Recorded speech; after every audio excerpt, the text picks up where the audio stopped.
बिस्मिल्लाहिर्रहमानिर्रहीम, अस्सलाम वालेकुम। Live with doctor Shahid Masood के साथ मैं हूं सुमेरा सलीम। नाज़रीन, ईरान इसराइल जंग के तीसरे रोज़ भी एक दूसरे पर हमले जारी हैं, जबकि इसराइल की जानिब से ये बात वाज़िया की गई है कि वो ईरान के खिलाफ अपनी कार्रवाइयाँ जारी रखेगा। दूसरी जानिब ईरानी वज़ीर ख़ारजा ने कहा है कि इसराइल के ईरान पर हमलों में अमरीका बराह रास्त शरीक है और उसके संगीन नताइज होंगे। उन्होंने मज़ीद कहा कि इसराइल ने ईरान की एटमी तनसीबात को निशाना बनाकर रेड लाइन अबूर कर ली है। इसके अलावा भी दीगर मौज़ूआत पर आज हम गुफ्तगू करेंगे। स्टूडियो में हमारे साथ मौजूद हैं डॉक्टर शाहिद मसूद। अस्सलाम वालेकुम डॉक्टर साहब। आपको भी नहीं। डॉक्टर साहब, अमेरिकी सदर ने कहा है कि ईरान और इसराइल को मुआहदा करना चाहिए और दोनों ममालिक बिल आखिर मुआहदा कर भी लेंगे। उन्होंने कहा कि कशीदगी को कम करने के लिए बहुत से राब्ते और मुलाकातें भी जारी हैं। देखें, अमेरिकी सदर ट्रम्प जो है जी इस वक्त वो शदीद दबाव का शिकार हो गए हैं, शदीद दबाव का। और ये इस कदर शदीद दबाव है जो ना सिर्फ ये कि उनकी अपनी सदारत के लिए ख़तरनाक है, बल्कि ये तमाम अमेरिका और दुनिया भर में अमेरिकन शहरी, उनके इत्तेहादी, उनके इस सब को उन्होंने ख़तरे में डाल दिया और इस बात का उनको एहसास हो गया है। और उसके बाद उन्होंने एक बड़ा खौफनाक किस्म का, खौफनाक इसलिए कह रहा हूँ कि यू टर्न तो वो पहले भी लेते रहे, अपनी बातों से पीछे हटते रहे, लेकिन ये जो ताज़ा तरीन उनका यू टर्न है, ये ख़तरनाक तरीन यू टर्न है, क्योंकि इसके असरात जो हैं वो बड़े अरसे तक वो महसूस होंगे। सदर ट्रम्प जो है उन्होंने पिछले 24 घंटे, वही मैं बात कल वाली दोहरा रहा हूँ कि चूँकि एक कशीदगी, एक आग जो है वो तेज़ी से फैल रही है पूरे ख़ित्ते में और उसको रोकना काफ़ी मुश्किल है। हमारी दुआ है कि रुके, लेकिन वो तेज़ी के साथ आग फैल रही है। जो चिंगारियाँ हैं वो शोले और शोलों से वो बढ़ते बढ़ते वो एक आग की शक्ल इख्तियार कर गया मामला। प्रेसिडेंट ट्रम्प जो हैं उन्होंने एक बहुत भयानक गलती की है कि उन्होंने पिछले 24 घंटों में या उससे ज़्यादा उन्होंने इस बात का ऐलान कर दिया कि ये जो भी कुछ हुआ इसका मुझे इल्म था। और उसके साथ ही फिर ये इतला आई कि उन्होंने 300 हेल्फेयर मिज़ाइल जो हैं वो दिए इसराइल को, किस लिए वो ईरान में दहशतगर्दी करे, जाहिलियत करे और वहाँ पे लोगों को सीनियर उनके जो रहनुमा हैं और शहरी हैं उनको निशाना बनाए। इस पूरे किस्से में ये भी तय हो गया कि कहीं न्यूक्लियर का मामला नहीं था, बल्कि रिजीम चेंज थी जी। और इसके बारे में उनको पता था, ये उन्होंने पब्लिक में कह दिया। और इसके ऊपर जो है वो इसराइल में ये उन्होंने वॉल स्ट्रीट जर्नल को भी कह दिया, ये उन्होंने ABC न्यूज़ को भी कह दिया, ये फिर उन्होंने जो सोशल ट्रुथ पे अपना मैसेज डाला कि अगले चंद घंटों में जो है वो मान लो, वरना जो कल का उनका मैसेज हमने डिस्कस किया था, वो मैसेज तो ऐसे था जैसे वो मतलब बस वही वो हैं दुनिया में और कोई है नहीं, उनसे ऊपर कोई या उनके बराबर या उनसे ऊपर कोई ऐसी ज़ात है ही नहीं जो फैसला करे, मतलब वही वो हैं बस, ठीक है। और मैं ये चांस दे रहा हूँ और उसके बाद ये कर दूंगा और मैं वो कर दूंगा और फलां कर दूंगा। ये इनकी बहुत बड़ी गलती थी। और उसके साथ ही उन्होंने ये भी कह दिया कि हमने ख़ित्ते के बहुत से ममालिक को ये बता दिया था पहले ही कि हम ये करने वाले हैं। और ईरान पे जाहिरियत के, या जब वहाँ पर जो शहादतें हुई, जो जाहिरियत हुई, उसके अगले कई घंटों तक कई ममालिक ने अपनी एयरबेस जो एयर स्पेस से वो बंद रखी। सही। उसके बाद खैर वो खुली और उसके बाद इसराइल जो है वो उसको निशाना बनाना शुरू किया ईरान ने। और आज इतवार के रोज़ मुज़ाकरात होने थे ओमान में, मस्कत में, वो भी नहीं हुए। कल रात को फिर जो है वो इसराइल के मुख्तलिफ़ इलाक़ों पे भरपूर फ़ज़ाई हमले ईरान ने किए। और अगर वहाँ से आज दिन की तस्वीर हम देखें, और बड़ा चाहूँगा ये तस्वीर ज़रा बड़ी करें, इनको बड़ा करके दिखाएं। स्क्रीन पे ये मनाजिर भी हमारे लिए कंप्लीट पिक्चर देखना ज़रूरी है कि ये गज़ा नहीं है, ये इराक भी नहीं है, ये शाम और लीबिया भी नहीं है, ये अफ़गानिस्तान भी नहीं है, ये इसराइल है। ये जो इमारतें और ये जो लोग और ये जो सड़कों पे भाग रहे हैं और ये जो एक ये इसराइल है, ठीक है। और मैं शदीद तकलीफ़ के साथ ये बात कह रहा हूँ क्योंकि वहाँ पे ख़वातीन, औरतें, बच्चे वो जब जद में आ रहे हैं तो इसके साथ ये इसराइल है, ये गज़ा नहीं है, ये इसराइल है। औरतें, बच्चे, सिविलियंस जो कि जद में आ रहे हैं, तो हम दुख का इजहार भी कर रहे हैं, लेकिन बात यह है, अफसोस भी है, लेकिन यह है कि एक जब बच्चा है या एक ख़ातून है या कोई भी शख्स है, तो वो चाहे हिंदू हो, ईसाई हो, सिख हो, कोई मज़हब ना हो, कोई भी हो,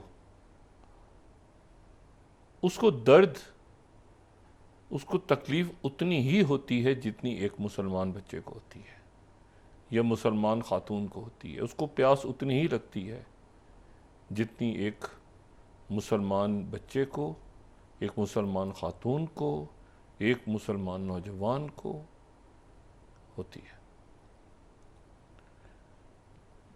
मेरी आज सुबह किसी से बात हुई,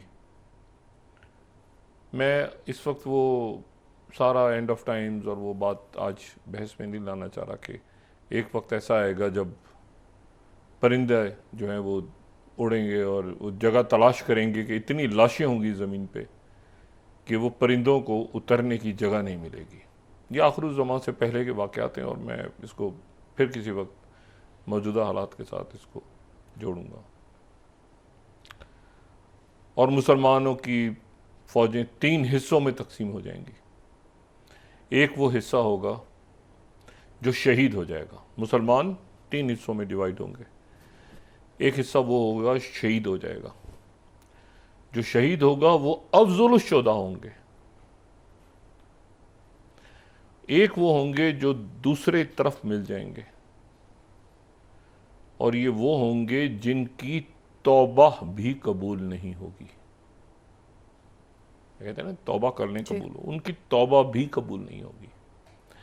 और एक हिस्सा होगा जो आखिर तक लड़ेगा। मुझे आज किसी ने, सुबह मेरी बात हो रही थी, उन्होंने तो किसी ने मुझे बताया कि गज़ा में जो बच्चे और औरतें और वहाँ पे चूँकि तदफीन नहीं हो सकी, तो उनमें से बहुत बड़ी तादाद में जो मैयतें हैं उनको परिंदे और जानवर खा गए हैं।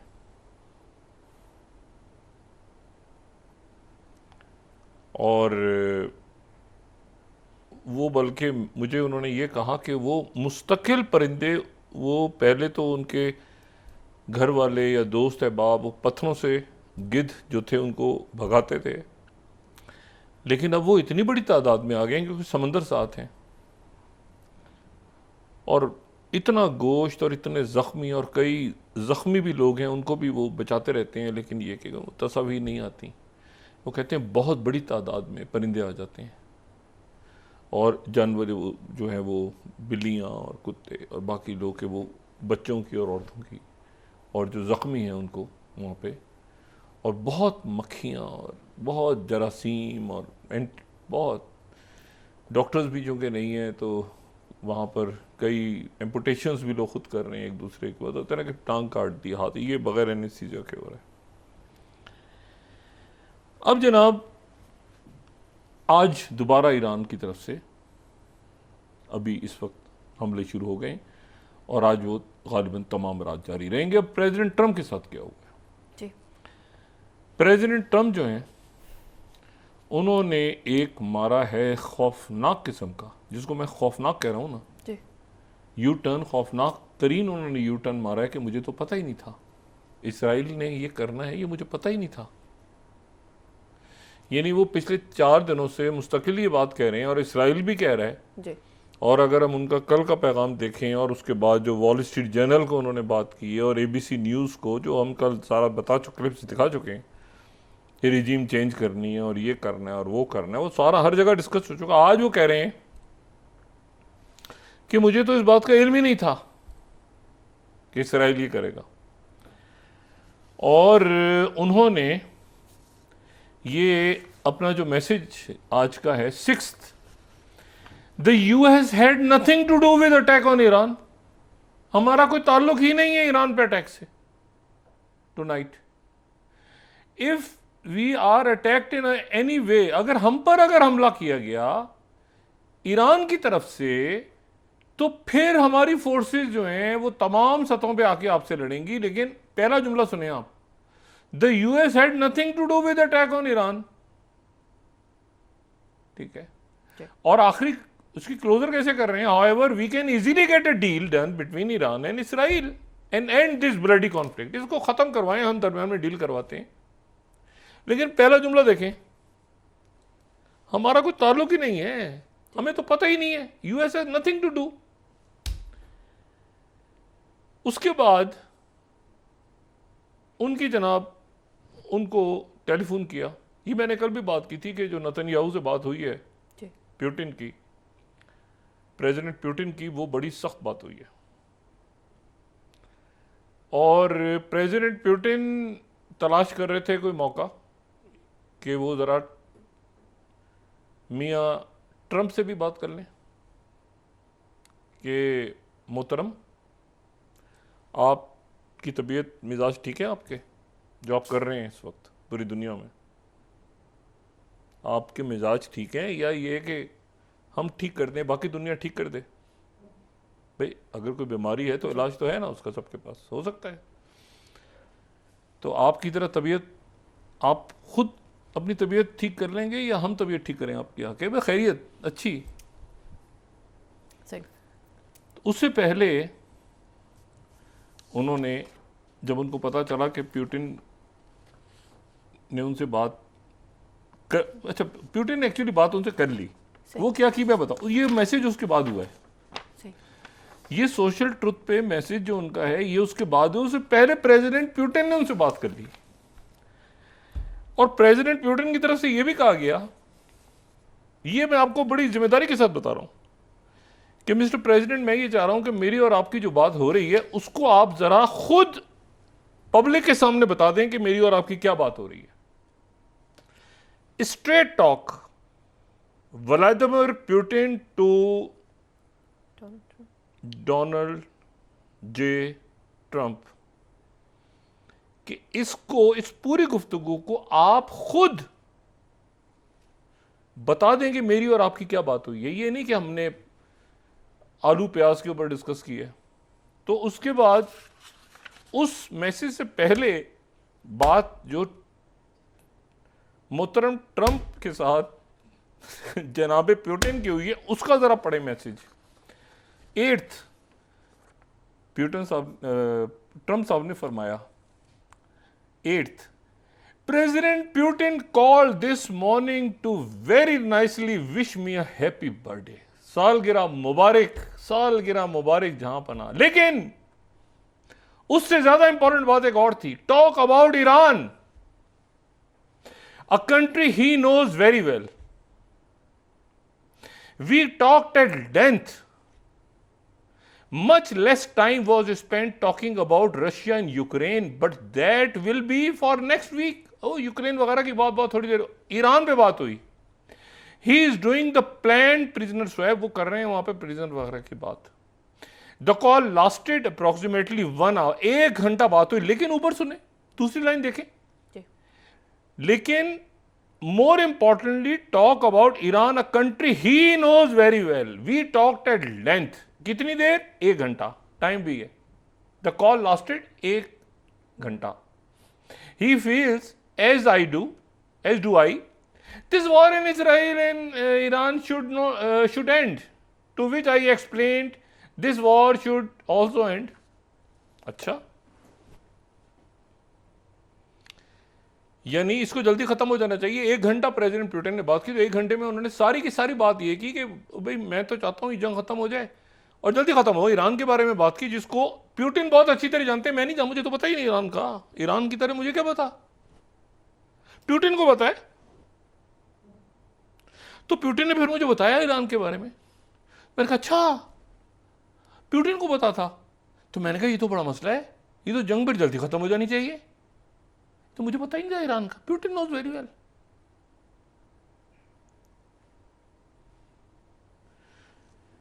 इधर वो क्या कहते हैं, वो दे मार 10 नंबर के जूते वो नेतन्याहू को पढ़ने जा रहे हैं और आज फिर पढ़ेंगे।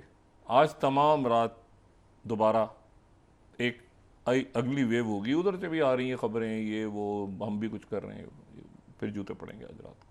और ट्रंप साहब नहीं रोकेंगे। ट्रंप साहब जो हैं वो, उन्होंने परेड वरेड की, उसमें भी बड़े धीमे धीमे, वो बहुत धीमी धीमी उन्होंने बात करके, वो वहाँ पे मुजाहरे भी हो रहे थे, वो धीमी धीमी बात, हंसी मजाक करके परेड को भी उन्होंने बहुत ही डाउन प्ले किया इस वक्त।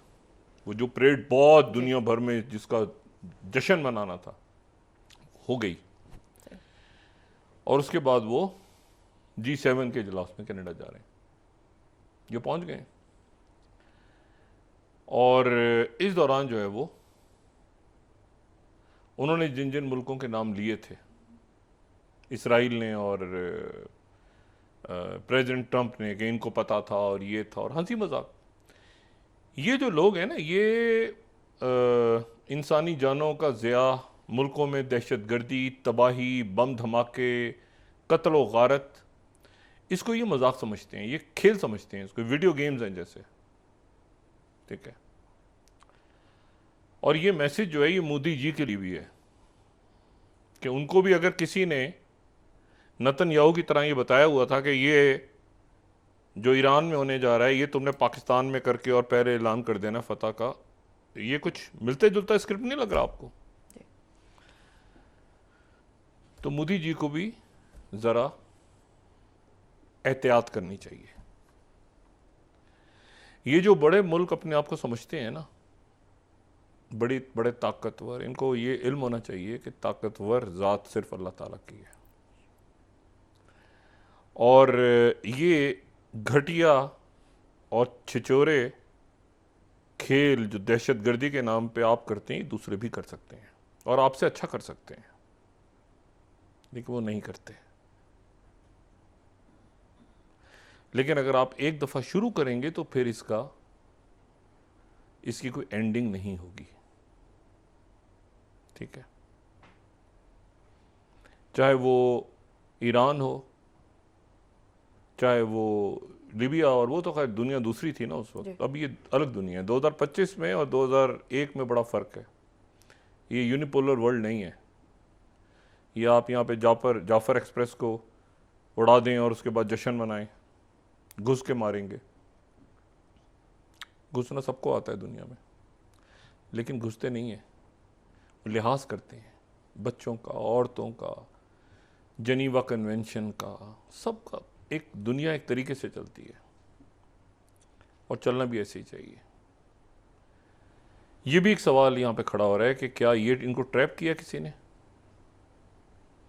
इनको किसी ने मोदी जी को किसी ने ट्रैप करके और कोशिश करवाई है कि यहाँ पे न्यूक्लियर जंग हो जाए और ये हो जाए और वो हो जाए, और उसका क्रेडिट लेने की कोशिश की है कि मैंने जंग रुकवा दी? तो ये मोदी जी को ये देखना चाहिए कि अगर वो आग जलाने की कोशिश करेंगे नेतन्याहू की तरह, तो वो खुद भी जल जाएंगे। अभी और फौरी तौर पे ऐसा कोई वाकया पेश आए दहशतगर्दी का जो कि मकबूजा कश्मीर में हुआ, तो मैं ईरान पे भी आ रहा हूँ, तो फौरी तौर पे उनको पाकिस्तान में, जो पाकिस्तान की तरफ से बात हुई है ना, एक तो ये कि हमने क्या नहीं, जब पाकिस्तान की तरफ बात हो रही है कि हम एक जॉइंट इन्वेस्टिगेशन करवाना चाहते हैं, या ये कि आप एक इंडिपेंडेंट इंक्वायरी करवा लें, तो आपको वो बात सुननी चाहिए, बजाय ये कि आप चंद बंदरों को मीडिया पे बिठा के और उनको नचवाना शुरू कर दें कि पाकिस्तान में घुस गए और ये कर दिया और वो कर दिया। बंदर सबके पास हैं और नचवाना भी बेहतर आता है, लेकिन ये इंसानी ज़िंदगियों का मामला है, ये मुल्कों का मामला है, रियासतों का मामला है, ये कोई मदारियों का खेल नहीं है। अब इशू ये है कि वो उधर से ट्रंप साहब तो घूम गए, इधर से अमीर कतर, क्योंकि कतर का नाम भी आया, अमीर कतर ने आज बात की और बड़ी तफसीली बात हुई ईरान के सदर से। पाकिस्तान पहली बात कर चुका था, शहबाज शरीफ साहब, अमीर कतर ने बात की, सऊदी अरेबिया के वली अहद और वज़ीर आज़म ने बात की, सारे मुल्कों ने बात की। तो वो रिजीम चेंज जो है, ऑपरेशन क्या ख़त्म हो गया या अभी बाकी है? अब उस रिजीम चेंज, ये तो बात तय होगी ना। आज अरब न्यूज़ ने खबर लगाई है, अरब न्यूज़, सऊदी अरेबिया का मीडिया आज कह रहा है, और सऊदी अरेबिया का जो मीडिया है वो ये कह रहा है कि ये एक्सपर्ट्स का ये ख्याल है कि ये जो है ये एक रिजीम चेंज का 8th अगर हम दिखाएं, Israel's goals might be regime change in Iran, experts ये कह रहे हैं। न कोई ताल्लुक नहीं न्यूक्लियर के साथ, रिजीम चेंज। अच्छा, अब रिजीम चेंज कैसे, रिजीम चेंज कैसे? या तो ये है कि वो जो रहबर हैं, देखें ना, रिजीम चेंज, रहबर अगर अपनी जगह छोड़ दें तो ये रिजीम चेंज तो नहीं हुआ, सिस्टम तो वही चलेगा, उनकी जगह दूसरे रहबर आ जाएंगे। रहबर जो हैं आयतुल्लाह खामेनेई, रहबर चाहते थे ज़्यादा कि जो इब्राहिम रईसी जिनकी शहादत हो गई हेलीकॉप्टर हादसे में, वो उनकी जगह, वो चाहते थे कि वो उनके बाद रहबर की जगह संभालें, जिनको एक पुरस्रार हेलीकॉप्टर क्रैश में जिनका इंतकाल हो गया, उनके साथ उनके रुफका भी थे, वजीर खारजा समेत। और उसके बाद जो सबसे अहम कैंडिडेट अगले रहबर के लिए हैं वो उनके साहबजादे हैं आयतुल्लाह खामेनेई के, और वो अपने साहबजादे उनको वो पसंद भी करते हैं, वो उनके ज़ाहिर है कि मुश्तबा खामेनेई जो हैं वो उनके साहबजादे हैं, वो उन्हें पसंद भी करते हैं, प्यार भी करते हैं, लेकिन ये कि वो ऐसी लेगेसी नहीं छोड़ना चाहते कि जहाँ पे ये तासुर आए कि वो गए तो उन्होंने अपने बेटे को बना दिया। तो आयतुल्लाह खामेनेई जो हैं वो, अच्छा, इनके जो साहबजादे हैं वो महमूद अहमदी-निजाद के बहुत करीब रहे हैं, और वो जो मुख्तलिफ एक इल्मी लिहाज से जो होता है ना कि वो उस पे शायद बहुत सारी शराइत पे वो पूरा भी नहीं उतरते, लेकिन वो स्ट्रॉन्ग कैंडिडेट हैं और वो बन भी जाएँ तो हमारी तरफ से। लेकिन मैं ईरान के अंदर सिस्टम की बात कर रहा हूँ, वही होंगे अगले रहबर गालिबन। लेकिन ये कि वो जो है ना वो इब्राहिम रईसी को चाहते थे जिनका एक पुरस्रार हादसे में इंतकाल हो गया। तो अब ये है कि ये होंगे या कोई दूसरे होंगे, ठीक है। अगर ये अपनी टर्म पूरी करते हैं, इनकी 82 ईयर्स एज है, तो ये 2032 तक रहबर हैं। सही, ये पिछले साल फिर 2032 तक इन्होंने रहना है रहबर, अगर ये अल्लाह ताला को मंजूर हुआ। तो सवाल ये कि रिजीम चेंज से क्या मुराद है?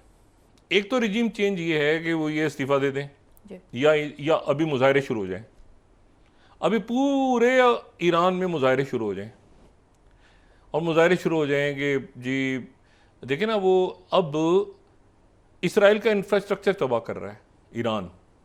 ईरान जो अटैक कर रहा है वो इसराइल का इंफ्रास्ट्रक्चर तबाह कर रहा है, पुल, बिजली घर, ये वो, क्योंकि वो इनका इंफ्रास्ट्रक्चर तबाह करने आ रहे थे ना। तो अब इसराइल का इंफ्रास्ट्रक्चर तबाह हो रहा है, और आज और होगा रात को।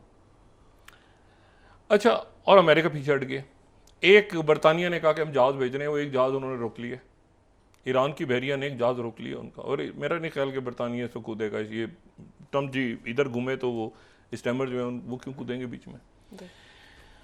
अच्छा, तो इशू ये है कि रिजीम चेंज कैसे? तो प्लान गालिबन ये था, जो बात मुख्तलिफ हवालों से सामने आ रही है कि मुजाहरे, सड़कों पे मुजाहरे, old play book, CIA's old play book, मुजाहरे, हंगामे सड़कों पे, जॉर्ज सोरोस, NGOs, मुख्तलिफ फंडिंग सड़कों पे, और ईरान की हुकूमत ने इसलिए कि हिफाजती इक़दाम उठाने के लिए, हर मुल्क को राइट है, पाकिस्तान में कोई प्रॉब्लम हो, खुदा ना खासा इमरजेंसी डिक्लेयर हो जाए, कोई जंगी हालात हो, तो पाकिस्तान इंटरनेट बंद करेगा, अपना ब्लैकआउट कर देगा। ऐसे ही होता है हर मुल्क। इंडिया में कुछ हो जाए, इंडिया के पास राइट है, इंडिया ब्लैकआउट करे, अपना इंटरनेट बंद कर दे, हर मुल्क के पास यह हक है। ईरान ने अपना इंटरनेट बंद किया, और वो ताकि जो है वो हमले ऊपर नीचे हो, इलॉन मस्क ने उनके मुल्क में इंटरनेट खोल दिया। अब इलॉन मस्क देख रहे हैं कि एक मिनट, ट्रंप ने तो यू टर्न ले लिया, तो मैं भी जरा वही करूं जो भाई। इलॉन मस्क साहब ने कहा कि नहीं, इंटरनेट चलेगा, हुकूमत ने बंद कर दिया, तो क्या लोगों इसको इस्तेमाल करो। अब बात यह है कि रिजीम चेंज, अब वो इलॉन मस्क भी शायद पीछे हटें। रिजीम चेंज कैसे? एक तो ये कि लोग आ जाएं सड़कों पे, जो प्ले बुक में अभी भी है, अभी भी ख़त्म नहीं हुआ कि लोग सड़कों पे आ जाएं, NGO ये हम ये करो वो करो फलाना, जो है अपने ख़वातीन सड़कों पे आ जाएं, बुरके जलाने शुरू कर दें, दुपट्टे जलाने शुरू कर दें, एक हंगामा आ रही शुरू हो जाए। और उसके बाद जो है वो वहाँ पे कोई शख्सियत आ जाए जिसके बारे में अब ये बात हो रही है कि शायद वो शायरान के साहबजादे ना हो, बल्कि कोई पुराने सदर हों या कोई पुराने ऐसे साहब हों जो कि ईरान में किसी ओहदे पे रहे हैं, लेकिन वो रहबर ने उनको बाद में अलग कर दिया सियासत से, और उनको टिकट्स वगैरह नहीं मिले या जो भी, यानी कोई जाना पहचाना चेहरा हो और जो रिफॉर्म में वो आ जाएं, और वो आके सड़कों पे उन मुजाहरों को लीड कर रहे हो, जिसके नतीजे में रहबर जो हैं वो अपनी सीट छोड़ दें और अपने साहबजादे को दे दें या किसी और को दें। साहबजादे को देते हैं तो उसके ऊपर इतराज़ खड़ा हो जाए, फिर वो दूसरा, क्योंकि कई शख्सियात इसमें से जो थी अहम शख्सियात वो शहीद हो गई हैं, कईयों के नाम आ गए हैं, कईयों के नहीं आए, और नई उसमें फिर एक मजलिस बने और ये सारा बने। एक तो ये सिलसिला है।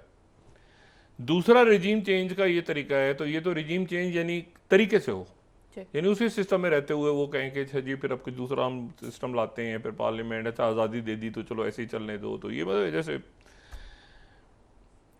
दूसरा ये है कि ईरान को प्रोवोक करके वो जो एक बात की गई थी कि आबनाए हुर्मुज़ बंद कर दी जाए, स्टेट ऑफ हुर्मुज़।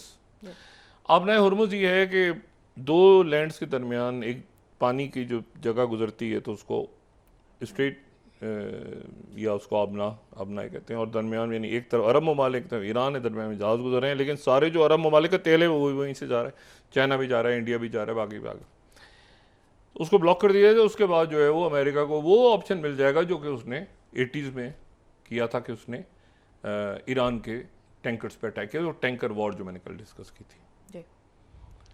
और 5th फ्लीट जो है बहरीन में और बाकी जगहों पे खड़ा हो, वो प्रीएम वो करके कि जी आपने दुनिया पे ये कर दिया वो कर दिया, ईरान अमेरिका कूद जाए बीच में। और नेतन्याहू यही चाहते थे कि अमेरिका बीच में कूद जाए, लेकिन अब नहीं।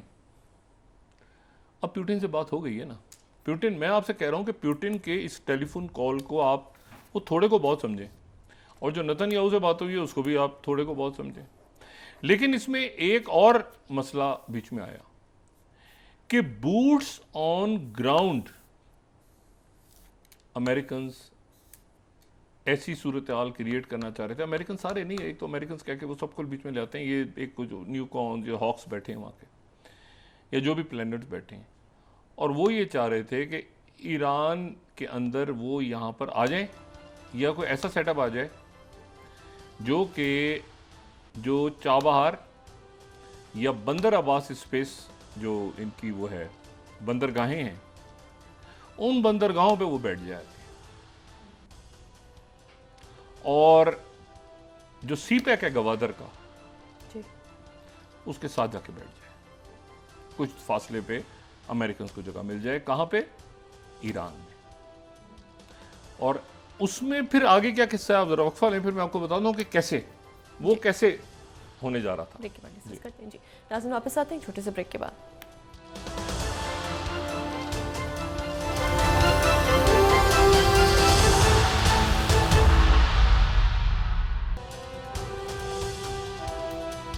वेलकम बैक नाज़रीन। डॉक्टर साहब, ईरान इसराइल जंग जो है ये मज़ीद तवील हो सकती है या नहीं? मैं ये जो बात कर रहा था उसे पूरी करता हूँ ना, कि इसमें ये इरादा क्या था। हम ये बात कर रहे थे कि ये जो चाबहार के हवाले से और बंदरगाहों के हवाले से क्या इरादा था। देखें, जो हम तो वही, ना कोई पॉलिसी मेकर हैं ना कोई, लेकिन वो बात जो मीडिया के हवाले से या ज़राए के हवाले से, और क्रेडिबल ज़ाहिर है ईरान में और मशरिक़ वस्ता में, एक दो प्रोजेक्ट्स जो हैं वो डैमेज हो गए हैं बहुत बुरी तरह। एक उनमें से है आईमैक, ठीक है, और आईमैक जो है वो है India middle east Europe corridor iMac. इस आईमैक ने जो है वो इंडिया से यूएई और यूएई से फिर आगे सऊदी अरेबिया, ये फोर्थ स्लाइड, सऊदी अरेबिया से आगे जो है वो जॉर्डन का तो नाम ही नहीं है, पता नहीं इसमें बीच में जॉर्डन नक्शे से गायब किया हुआ है इन्होंने, और फ़लस्तीन गज़ा भी नहीं है इस नक्शे में। ये सरहदी नक्शे जारी हुए हैं इनकी तरफ से, इसमें कहीं ना जॉर्डन है, ना इसमें कहीं फ़लस्तीन है, ना इसमें कहीं गज़ा है, इसमें कहीं है ही नहीं, इसराइल ये सीधा, मतलब सऊदी अरब से आप सीधा अगला कदम रखें तो आप पहुंच जाएंगे हैफा बकौल इस नक्शे के, और इनका जो ऑफिशियल मैप है। इसलिए मैं अब इशू ये है कि ये था कि भाई यहाँ से जाने के बजाय जो है अगर ये ईरान से भी चला जाए तो क्या मसला है, ईरान के अंदर थोड़ा सा ऊपर नीचे कर दें मामला, ठीक है। और दूसरी जो बात है कि वो दूसरा एक प्रोजेक्ट जो है वो भी दम तोड़ गया, जो कि इंटरनेशनल नॉर्थ साउथ जो INSTC ट्रांसपोर्ट कॉरिडोर जो 7th, और वो जो था वो इसलिए कि CPEC को बाईपास करना था। देखिए, ये प्रोजेक्ट्स बनाने थे, ये कोई मतलब हर मुल्क को इख्तियार है बनाने का, लेकिन मैं आपको बता रहा हूँ कि जो दम तोड़ गए, जैसे बिम्स्टेक दम तोड़ गया, तो ये दम तोड़ गए खुद ब खुद, हालात की नज़र हो गए। एक तो आईमैक हो गया, दूसरा जो है वो ये हो गया इंटरनेशनल ये जो नॉर्थ साउथ ट्रांसपोर्ट कॉरिडोर। और उसकी वजह क्या हुई? उसकी वजह ये हुई कि इसने ईरान से ईरान पहुंचना था। अच्छा, ईरान को भी ये देखना है, फैसला उन्होंने करना है, ये उनका हक है कि उनकी फॉरेन पॉलिसी जो है। देखिए, मैं आपको सिर्फ एक बात बताऊंगा, यहाँ पे बाहर के मुल्कों में कितने पाकिस्तानी गिरफ्तार होते हैं, बहुत फ्रॉड, कोई जाली वीज़े लेके पहुंच जाते हैं, कोई ये सऊदी अरेबिया में वो कहते हैं कि जी ये जो है ये भिखारी आ जाते हैं, वीज़ा चेंज इस तरह के। और एक तो मैं आपको बताऊं, एक मैं इस पर बड़ा सीरियस नोट पे, जहाँ आप नॉर्थ पोल पे चले जाएं ना, आपको साइबेरिया में चले जाएं, दुनिया के किसी ऐसे जजीरे में जहाँ कोई इंसान आपको वहाँ पाकिस्तानी, इंडियन, बांग्लादेशी, श्रीलंकन ज़रूर मिलेंगे। मेरा तो ऐसा एक्सपीरियंस, मैं किसी ऐसी जगह जाऊँ जहाँ कोई जान पहचान का बंदा ना हो, तो पता चला कि साहब आए, उन्होंने जी क्या हाल है, मैं इंडिया से हूँ, आप किधर से हैं? मैं पाकिस्तान से हूँ। शुक्र, अच्छा मेरा पाकिस्तानी दोस्त भी है, वो दो आ गया साथी। आप कहेंगे यार अच्छा, मैं उससे मिलवाता हूँ, वो सारे बहुत सारे। एनीवे, तो मैं आपको ये कह रहा हूँ, ये तो ऑन द लाइटर नोट मैंने बात की है। मैं आपको ये बता रहा हूँ कि बाहर कितनी अच्छी तरह से लोग सारे रहते हैं। ये अभी RSS और के जो जरासीम है ये बाहर नहीं पहुँचे, कंटेमिनेशन जो है ये अभी बाहर नहीं गई। अच्छा, अब इसमें जो है ये जो ईरान को भी ये देखना है आगे कि अब देखें ना, मैं पाकिस्तानी की बात कर रहा हूँ, पाकिस्तानी पकड़े जाते हैं, ह्यूमन स्मगलिंग हो गया, ये हो गया, वो हो गया। कभी आज तक आपने ये बात सुनी है कि पाकिस्तानी कतर जाएं, दुबई जाएं, किसी और मुल्क में जाएं और वहाँ जाके उसके न्यूक्लियर या उनके सेंसिटिव मकामात की जासूसी कर रहे हो पाकिस्तान के लिए? कभी मेरे ये कोई, और उन मुल्कों के साथ जिनके साथ आपकी दोस्ती है, मतलब पाकिस्तानी पकड़े जाएं कि भाई, और पाकिस्तानी उन मुल्कों के अंदर, वो कई मुल्क ऐसे हैं जो हमारे हैं, वो पाकिस्तान पे ज़्यादा रिलाई करते हैं अपनी सिक्योरिटी के लिए, और पाकिस्तान उनकी सिक्योरिटी को धोखा दे। उनको ये पता होता है कि पीछे ये जो बात है इधर की इधर ख़त्म हो जाएगी। वो कतर में पकड़े जा रहे हैं, वो कतर नेवल के अंदर रॉ के एजेंट पर। आपका यार ये आप कर क्या रहे हैं? कोई उधर कत्ल करता वो पकड़ा गया, वो तो चले, वो अलग कहानी है। ये जो बाकी मुल्कों में जासूसी करते हुए, यार ये क्या बात है? नेवल ऑफिसर सीनियर, अच्छा जी, वो पकड़ के वापस कर रहे हैं कतर। इशू ये है सारा, ये मोदी जी को और अजित डोभाल को ये देखना है, ये भारत बिल्कुल अलग है जी। और ये जो एक टोला है ये बिल्कुल अलग है। और ईरान को भी फैसला ये करना है कि भाई आप ज़रा देखें हालात को देख के उसके बाद अपनी पॉलिसी आइंदा, और इस बुरान से निकलेंगे तो ज़ाहिर है बहुत कुछ रिव्यू करेंगे वो। अब इसमें ये जो नॉर्थ साउथ प्रोजेक्ट है इसमें क्या मसला हो गया जी। इसमें मसला एक तो ये हो गया कि ईरान, अच्छा ईरान तो चलें, लेकिन फिर जो अफगानिस्तान है, हसरत है उन गुंजों पे जो बिन खिले मुरझा गए। अफगानिस्तान जो है उसके बारे में जनाब ये जो 22वीं स्लाइड है उसने वो ख्वाब भी तोड़ दिए कि यहाँ से ये इंटरनेशनल नॉर्थ साउथ कॉरिडोर गुजरेगा। ये 22वीं जो स्लाइड है और 21वीं जो स्लाइड है इसने वो भी ख़त्म कर दी। ये पिछले चंद दिनों के ऐलानात हैं ना, 21st और 22nd स्लाइड, कि अफगानिस्तान जो है वो सीपैक प्रोजेक्ट का हिस्सा होगा, ठीक है, और दोनों मुल्कों के अंदर सफारती ताल्लुकात बहाल होंगे और सफ़ीर आएंगे। छोटी मोटी शिकायतें चलती रहती हैं, शिकायतें क्या, उनका मुल्क तबाह बर्बाद हुआ है और उनके अंदर एक अजीब किस्म की एक वो ग्रुप्स बन जाते हैं और ये बन जाते हैं, लेकिन बतौर अफगानिस्तान वो तो मतलब है कि हमारा पड़ोस है जी। अब जो कुछ वहाँ हुआ है वो मतलब है कि किसी मुल्क में आप तितर बितर हो जाए एक मुल्क तो वहाँ पे हर किस्म के जराइम पेशा नासिर पनपते हैं। अच्छा, तो ये जो है जनाब ये भी हो गया। अच्छा, आईमैक का दूसरा क्या इशू है? एक तो ये कि आईमैक को बनाना है था बेल्ट एंड रोड के मुतबादिल। जब आईमैक का ऐलान हुआ था तो कहा यह गया था कि ये बेल्ट एंड रोड के मुतबादिल एक प्रोजेक्ट है जिसके ज़रिए एशिया से यूरोप से इंडिया कनेक्ट हो जाएगा। ये बेल्ट एंड रोड के मुतबादिल एक आईमैक बन रहा है। उसको बाकायदा ऐलानात हुए थे कि ये बेल्ट एंड रोड के मुतबादिल है। इसमें सिर्फ belt and road China issue नहीं था बल्कि एक और मुल्क को बाईपास कर दिया इसके फाइनल इसको ड्राफ्ट करते हुए, और वो मुल्क जो था वो है इजिप्ट। क्योंकि अभी जितनी तिजारत हो रही है वो तो सुइस कैनाल के थ्रू हो रही है ना जी। और सुइस कैनाल जो है उसको ब्लॉकेड उसी के थ्रू सारा जा रहा है। ये अगर आईमैक बनती है तो सुइस कैनाल भी फारिग हो जाए। सुइस कैनाल को इजिप्ट को साइन ऑफ करने का प्लान था और उसकी क्या वजह थी, इजिप्ट ने क्या गलती कर दी कि इजिप्ट को, मिस्र को, जहाँ पे जन्नत सीसी है तो ब्रिक्स में है, वो ब्रिक्स में शामिल हो रहे हैं, लेकिन गलती क्या हो गई उनसे, क्या गुना सजद हो गया कि उनको आपने सज़ा देने के लिए जो है वो आपने कहा कि ये नहरें सुइस ही बंद करनी है। तो उनसे सज़ा ये हुई जो 20th स्लाइड है, डेली न्यूज़ इजिप्ट, चाइना जो है उसने, वो पाकिस्तान के बाद दूसरा मुल्क है जिसने J10C चाइना के लेने का ऐलान किया है, दूसरा मुल्क है। और ना सिर्फ ये कि वो दूसरा मुल्क है बल्कि उसके साथ, दूसरा मुल्क होने के साथ जो है वो उन्होंने एक और भी बात की है, और वो बात जो है वो अगर हम यहाँ पे वो नेशनल इंटरेस्ट को, वो जो मैगजीन है उसको हम दिखा सकें तो जिसमें वो है कि उन्होंने विदाउट उसकी स्लाइड अगर हम दिखा सकें 17th दिखाइएगा प्लीज जी। The mighty F-16 fighter just lost to China but not in a battle.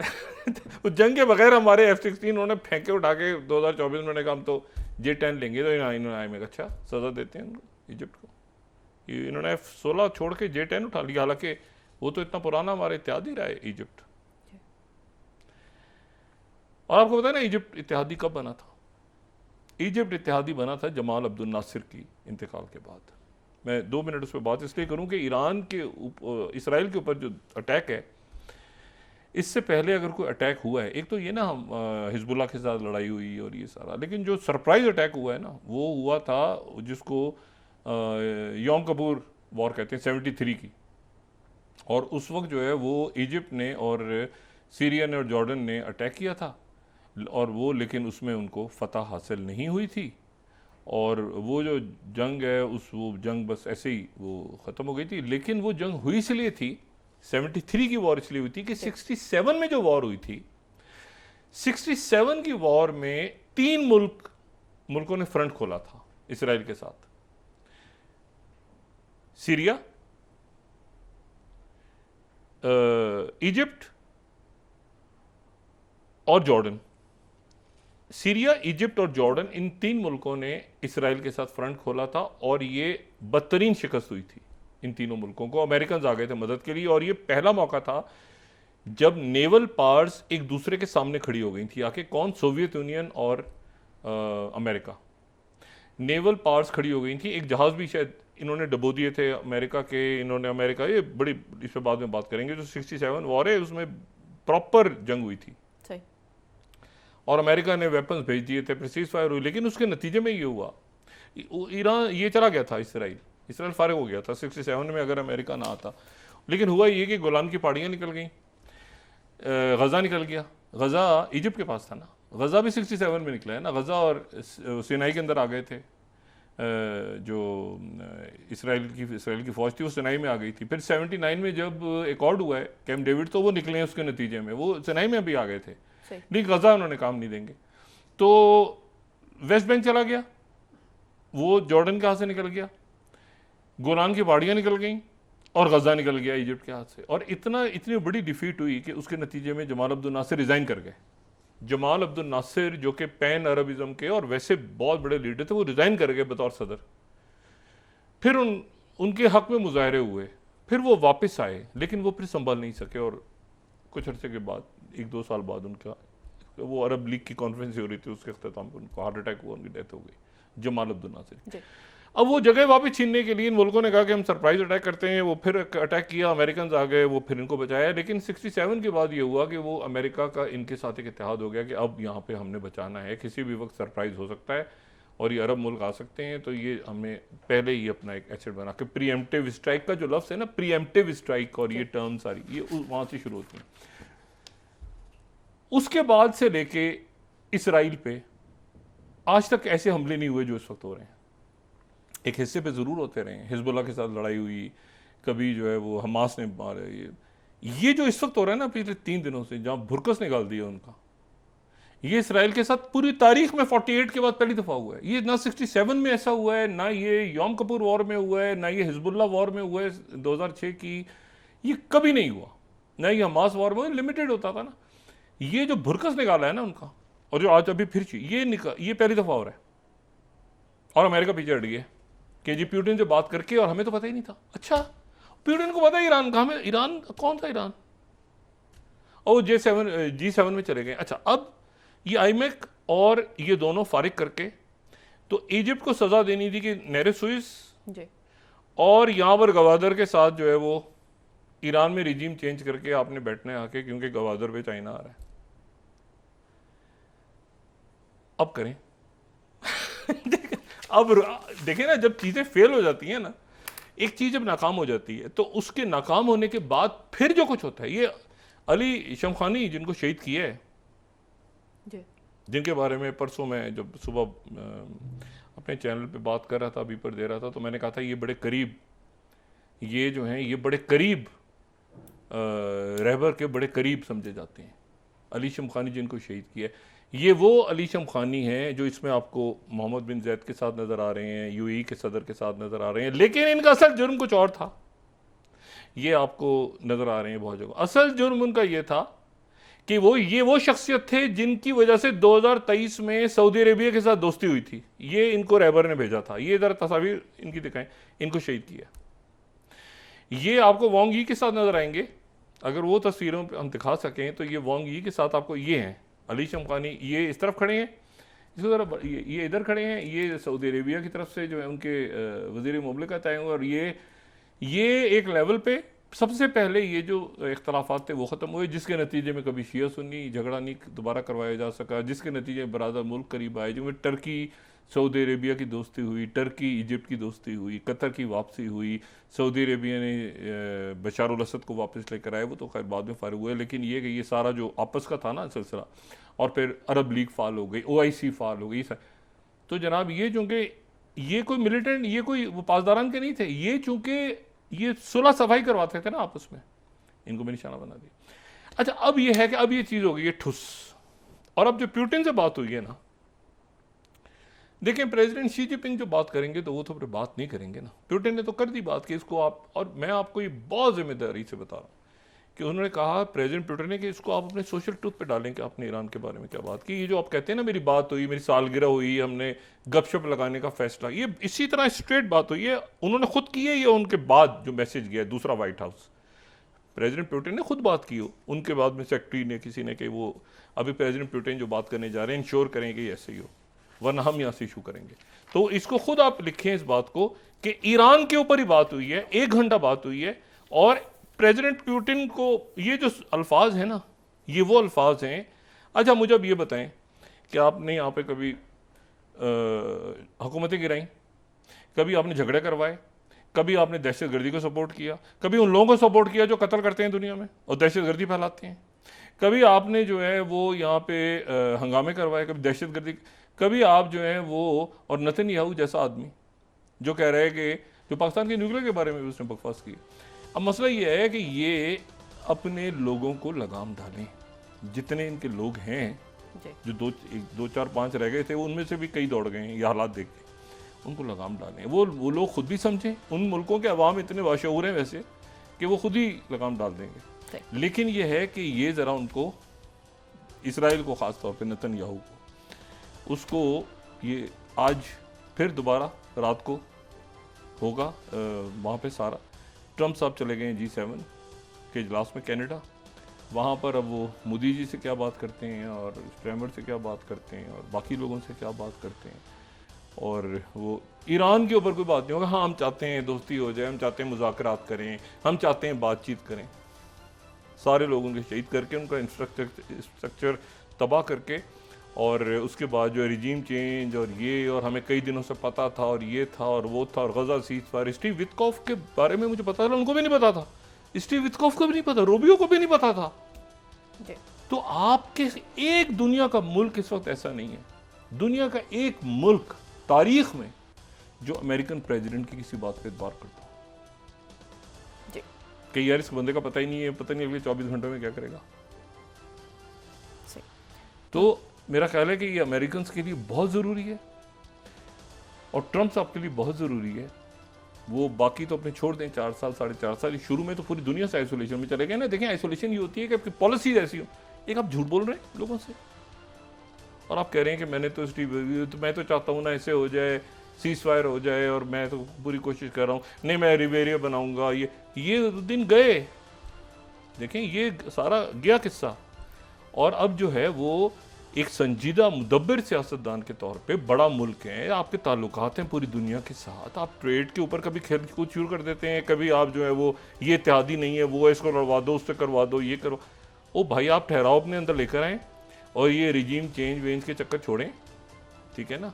आप जो है वो प्रेसिडेंट ऑफ पीस का नारा लगा कर आए थे, इनके खिलाफ लोग खड़े होने शुरू हो गए, उस पर कल बात करेंगे। इनके खिलाफ इनके बहुत, स्टीव बैनन तो खड़ा हो गया ना पहले, जो वो खड़े हो गए, बेशुमार लोग जो मेक अमेरिका ग्रेट अगेन की बेस है ना इनकी, वो इनके अगेंस्ट खड़ा होने शुरू हो गई है कि आप क्या फिर ये फॉरएवर वॉर्स की तरफ जा रहे हैं, दोबारा नई जंगें छेड़ के, और फिर आप मुसीबत पूरी दुनिया में खड़ी करने जा रहे हैं। और आप तो इसलिए आए थे कि जंगों से ख़त्म करवा के अमेरिकन मईशत को आप ऊपर लेके जाएंगे। अब आप ऐसी कि अच्छा तेल की कीमत $500 हो गई, तो कभी आप एप्पल के साथ खेलते हैं, कभी आप टेस्ला के पीछे। मतलब ये है कि ये ठहराव तबीयत में लाए अपने, और पुतिन ने मेरे ख्याल से यही कहा है कि आप अपनी तबीयत ठीक करने वरना कर दी जाएगी। तो ये मिजाज अपना यकीनन ठीक करेंगे ट्रम्प साहब, और जैसे लोगों के सामने इनका इंप्रेशन था ये वापस उस पर जाएंगे।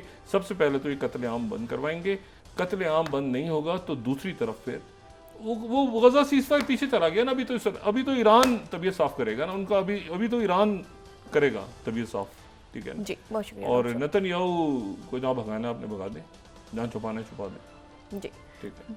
बहुत शुक्रिया डॉक्टर साहब। नाज़रीन इसके साथ ही आज का प्रोग्राम अपने इख्तिताम को पहुंचा। मुझे इस पर असलीम को इजाज़त दीजिए, अल्लाह निगहबान। जी डॉक्टर साहब। वो पाकिस्तान के न्यूक्लियर के बारे में बकवास कर रहा था नेतन्याहू, ठीक है, और वो उसकी तो क्या पिद्दी का शोरबा उसे करवा रहा था ना।